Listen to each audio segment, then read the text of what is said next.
terima kasih Tuhan, Engkau mati di atas kayu salib, Engkau menebus seisi dunia ini, Engkau menebus dosa kami Tuhan. Terima kasih untuk karya salib-Mu yang tak ternilai itu. Terima kasih Bapa. Tak dapat kami membalas semua kebaikan dan pengorbanan-Mu. Hari ini kami beribadah untuk mengingat kematian-Mu, untuk mengenang dan menghargai semua kebaikan-Mu di dalam kehidupan kami. Terima kasih sebab Engkau lebih dahulu memilih kami dan memberkati kami. Terima kasih Tuhan. Penuhi kami dengan keberhasilan-Mu. Di dalam nama Tuhan Yesus kami berdoa ucap syukur. Haleluya. Amin. Shalom Bapak Ibu yang terkasih di dalam Tuhan. Kitab suci mencatat masa-masa saat-saat berharga ketika Tuhan Yesus akan disalibkan. Alam jam 12 hingga jam 3 sore dikatakan gelap gulita memenuhi Bukit Tengkorak. Dari Golgota itu kegelapan di mana-mana selama 3 jam itu, saudara terkasih. Kitab suci mencatat akan semua itu. Nah, saudara, saya ingin mengajak saudara melihat kebenaran firman lebih dulu di dalam Yohanes 19 ayat 28 sampai yang ke-30.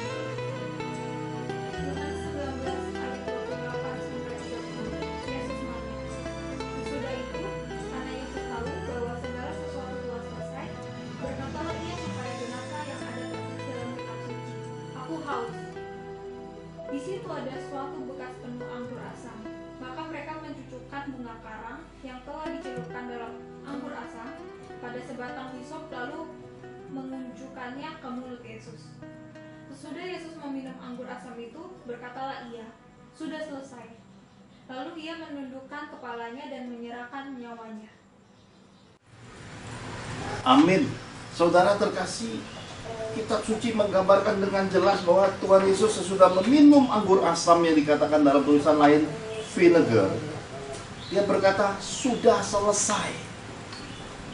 Pada masa itu kita tahu dengan jelas bahwa ada beberapa peristiwa penting selain tadi saya sampaikan. Gelap gulita dari jam 12 siang hingga jam 3 sore. Ini kira-kira jam 3 sore hari ini, saudara.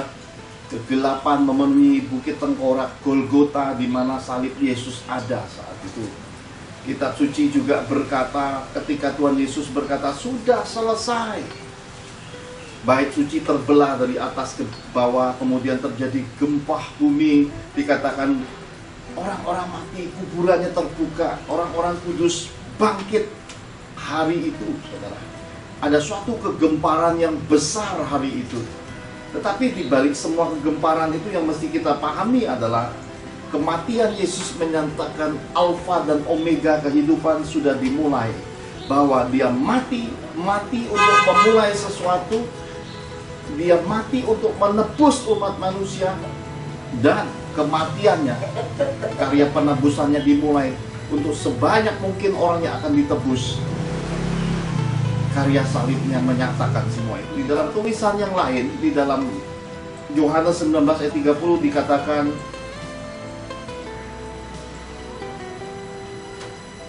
it is finished. Sudah selesai.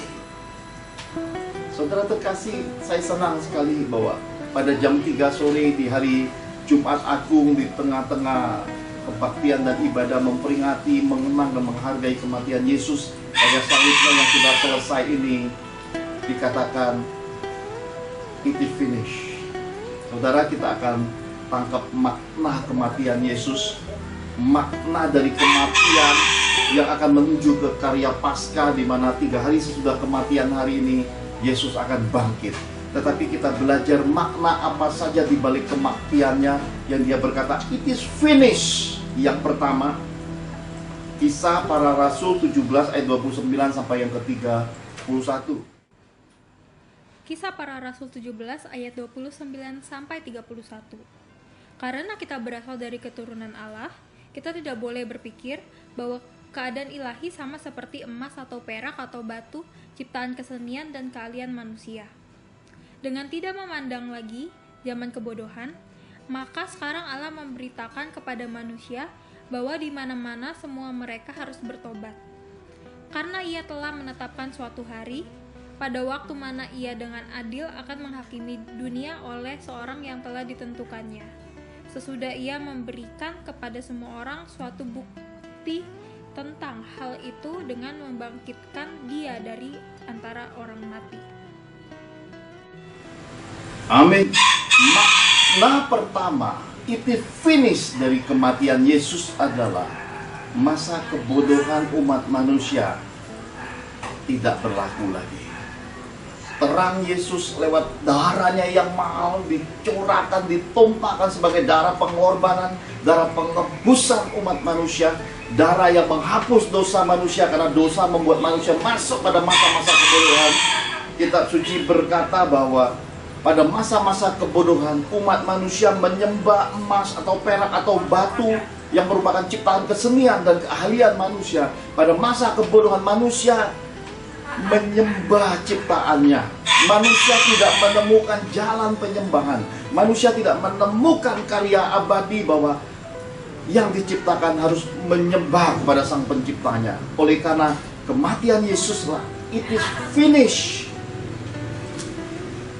Hal pertama ini, masa kebodohan tidak berlaku lagi bagi umat manusia.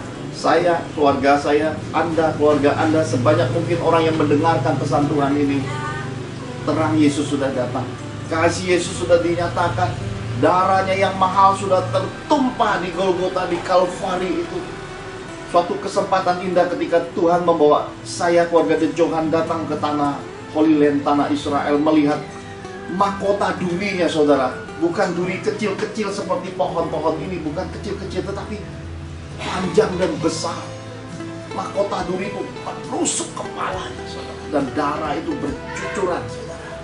Ternyata pikiran-pikiran yang bodoh, perasaan-perasaan yang bodoh, sifat-sifat kedagingan, keinginan daging, sifat-sifat manusia lama kita sudah ikut disalibkan dengan mahkota duri yang menancap di atas kepalanya, di mana darahnya berceceran, saudara.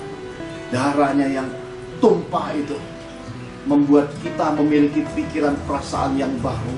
Kita dilahirkan lagi, kita diberi kesempatan lagi pada dimensi rohnya untuk mengalami perubahan, pembaharuan. Tidak lagi punya keinginan-keinginan dosa, tidak lagi masuk pada kebiasaan-kebiasaan keinginan daging. Semua manusia lama kita telah ditanggalkan untuk mengenakan manusia baru, manusia Kristus yang sejati. Untuk itulah makna yang pertama ini. It is finished. Finish dari semua kebodohan. It is finished. Finish dari semua penyembahan yang keliru.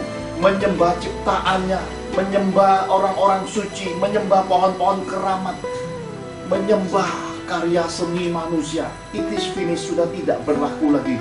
Sebab yang harus kita sembah adalah Sang Pencipta semesta alam, yang kita terima lewat jalan kebenaran hidupnya melalui kematian Yesus Kristus, Anak Domba Juru Selamat dunia. Haleluya. Mari kita lihat bagian yang kedua di dalam Kisah Para Rasul 2 ayat 36 sampai yang ke-40. Kisah Para Rasul 2 ayat 36 sampai yang ke-40. Jadi seluruh kaum Israel harus tahu dengan pasti bahwa Allah telah membuat Yesus yang kamu salibkan itu menjadi Tuhan dan Kristus. Ketika mereka mendengar hal itu, hati mereka sangat terharu. Lalu mereka bertanya kepada Petrus dan rasul-rasul yang lain, "Apakah yang harus kami perbuat, saudara-saudara?" Jawab Petrus kepada mereka, "Bertobatlah dan hendaklah kamu masing-masing memberi dirimu dibaptis dalam nama Yesus Kristus untuk pengampunan dosamu. Maka kamu akan menerima karunia Roh Kudus, sebab bagi kamulah janji itu, dan bagi anak-anakmu, dan bagi orang yang masih jauh, yaitu sebanyak yang akan dipanggil oleh Tuhan Allah kita." Dan dengan banyak perkataan lain lagi, ia memberi suatu kesaksian yang sungguh-sungguh, dan ia mengecam dan menasihati mereka. Katanya, "Berilah dirimu diselamatkan dari angkatan yang jahat ini." Haleluya. It is finished. Makna kematian Tuhan Yesus yang kedua yaitu Tuhan memilih dan memisahkan kepunyaannya, saudara terkasih. Saya percaya ketika Tuhan sudah memilih, itulah yang disebut dengan kasih karunia, saudara. Keadaan itu terjadi pada masa sore hari. Ketika langit gelap, hari ini kita bisa melihat keteduhan ada. Dan bukan satu kebetulan hari ini kita memperingati kematiannya, menghargainya, dan memaknai kematiannya di dalam hidup kita pribadi, dalam kehidupan kita berkeluarga.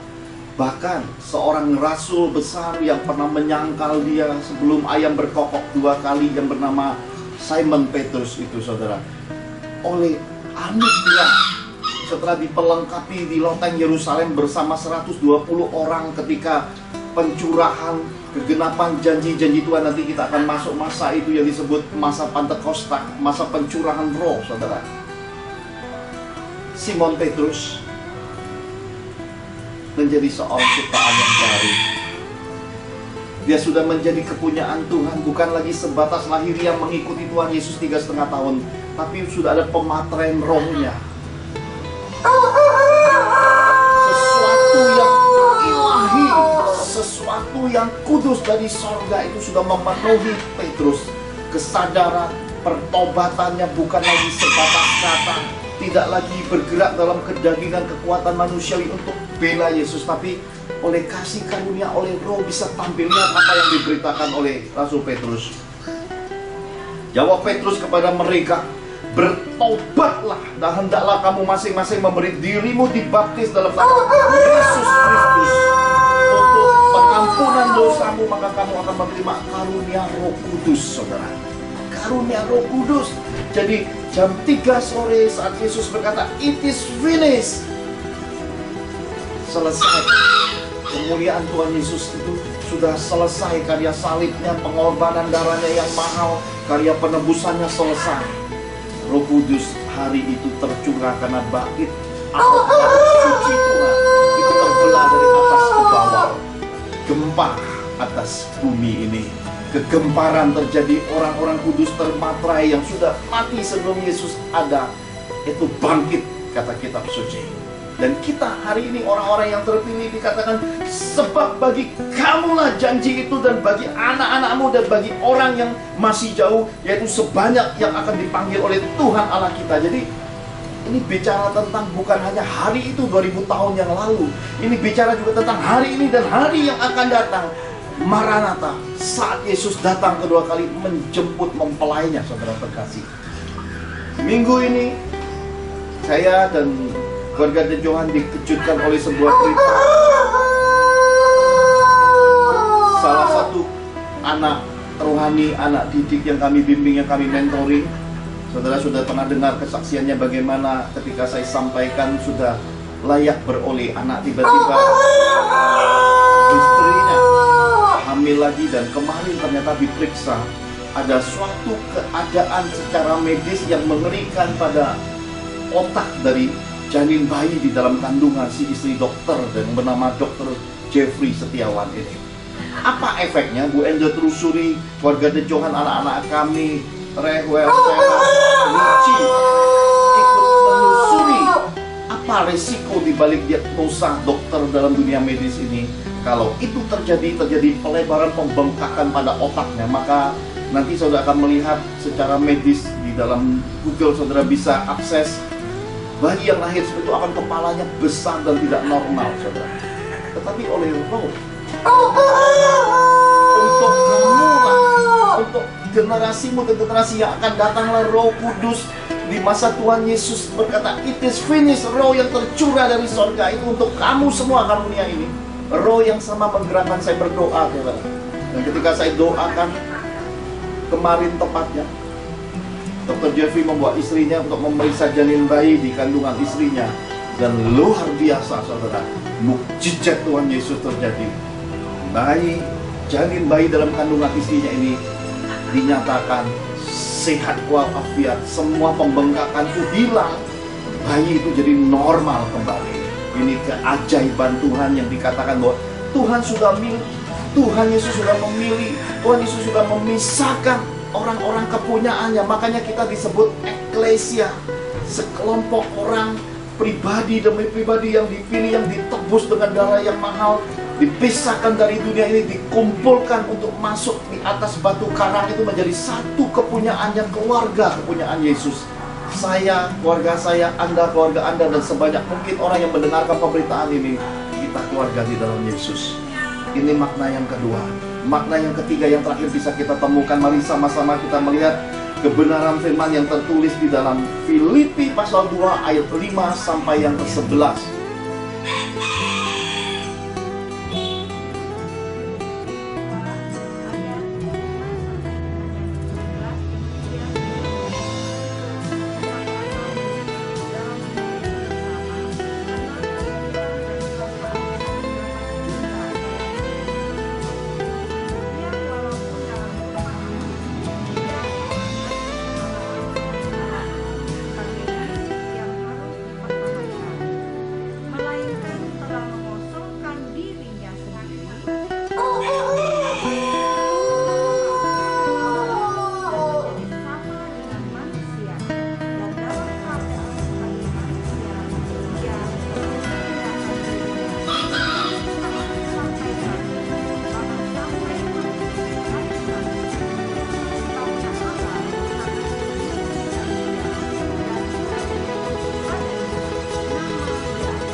Haleluya.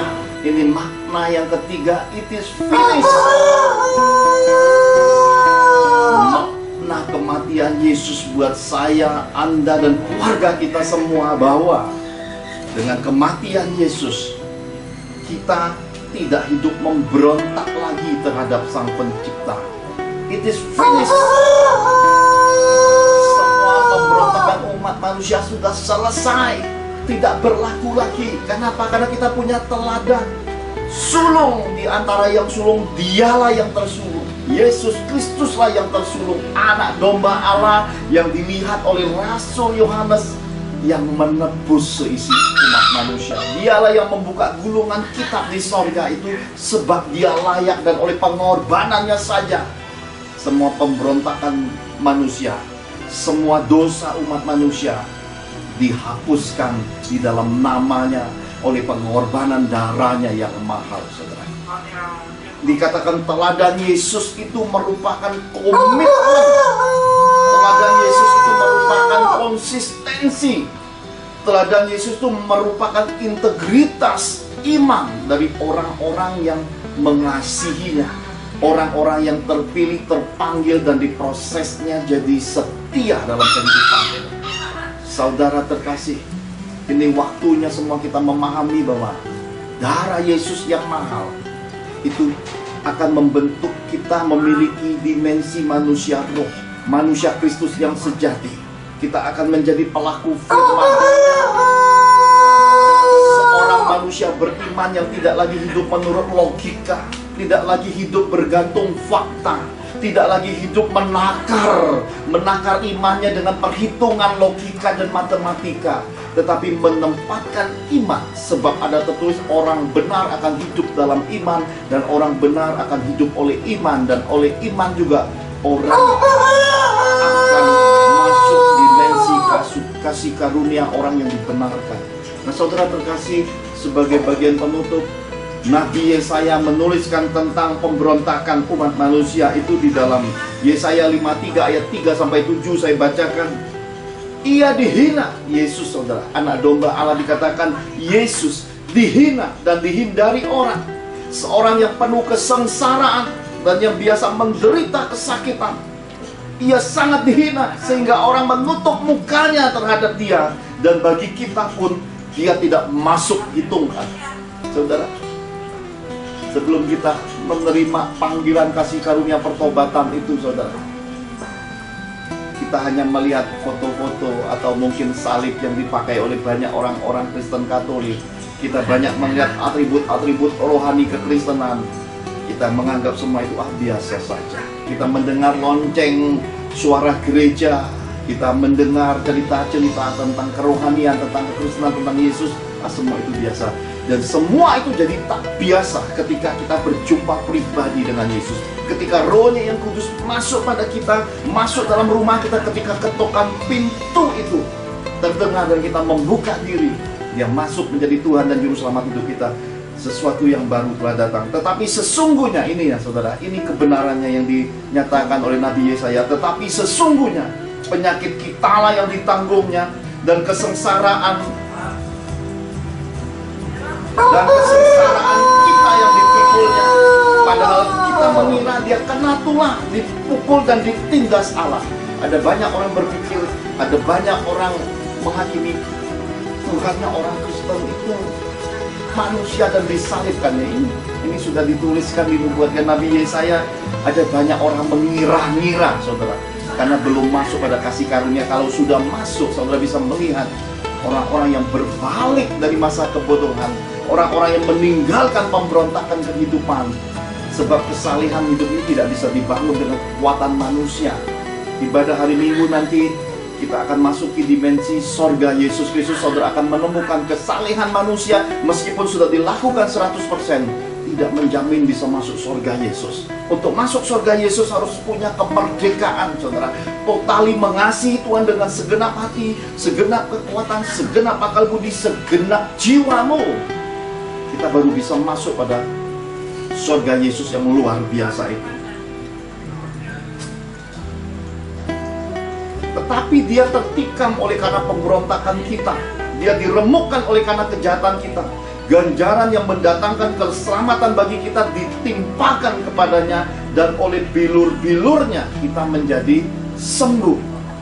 Kita sekalian sesat seperti domba, masing-masing kita mengambil jalannya sendiri. Tetapi Tuhan telah menimpakan kepadanya kejahatan kita sekalian. Dia dianiaya, tetapi Dia membiarkan diri ditindas dan tidak membuka mulutnya. Seperti anak domba yang dibawa ke pembantaian, seperti induk domba yang keluh di depan orang-orang yang menggunting bulunya, Ia tidak membuka mulutnya. Nabi Yesaya jarak hidupnya dengan kedatangan Yesus ada beberapa ratus tahun saudaraku. Ternyata sudah dinyatakan roh lewat roh nubuat. Nabi Yesaya menyampaikan tentang keadaan Tuhan Yesus ketika menanggung semua melalui kematiannya, dalam diamnya, dalam keluhnya, dalam pengorbanannya. Bahkan ada banyak umat manusia masih salah tafsir, salah berpikir, salah mengira, dan melihat segala hal dalam keadaan terbalik saudara. Oleh karena itulah berbahagialah kita, saya, keluarga saya, Anda, keluarga Anda, dan sebanyak mungkin orang-orang yang menerima kasih karunia dalam Yesus Kristus ini bisa menemukan kebenaran yang luar biasa saudaraku. Kalau sorga hanya ditakar sebatas sorga-sorganya manusia, maka semua orang akan mengejar sorga dengan caranya masing-masing. Kemudian sorga bisa dipaksakan, sorga bisa disesatkan dan didoktrinasi, hingga pada akhirnya kita terjebak lupa kitab suci Bible kekristenan sejak semula. Bahkan saya temukan di dalam masa merendahkan diri ini saudara terkasih, Tuhan pernah berfirman. Dia berkata, nyawamu, nyawa manusia akan dituntut kepada binatang bila binatang membunuh manusia. Nyawamu akan dituntut kepada sesamamu manusia apabila sesamamu manusia membunuh sesamamu.